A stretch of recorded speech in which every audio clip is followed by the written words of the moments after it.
এবার দেওয়া নেওয়া, সেখানে তো মায়া মমতা ভালোবাসা, দেওয়া নেওয়ার মধ্যে সীমাবদ্ধতা থাকে না। হৃদয় নিংড়ানো যে ভালোবাসা আছে, চোখে তাকানো যে ভালোবাসা আছে, মন থেকে উজাড় করা যে বাইরের প্রতি বাইরে ভালোবাসা আছে, এটাই অনেক অনেক বড় জিনিস।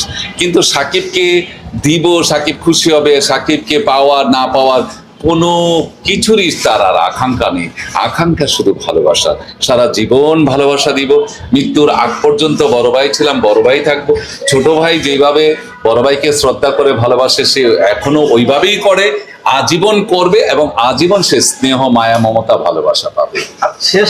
আমি টেলিফোন করি, শাকিব খান উপহার আসলে হয় কি, দেখা গেল ঈদের সময় সে আমেরিকাতে আছে, ঈদের সময় সে ক্যালকাটায় আছে, তো অনেক সময় দেওয়ার ইচ্ছা থাকলে হয়তো পারে না, কিন্তু ঈদের সময় সে শুভেচ্ছা যায়। আল্লাহ যদি বাঁচায়, আল্লাহ যদি বাঁচায়, তোমরা অপেক্ষায় থাকো, অবশ্যই আবার দেখা হবে।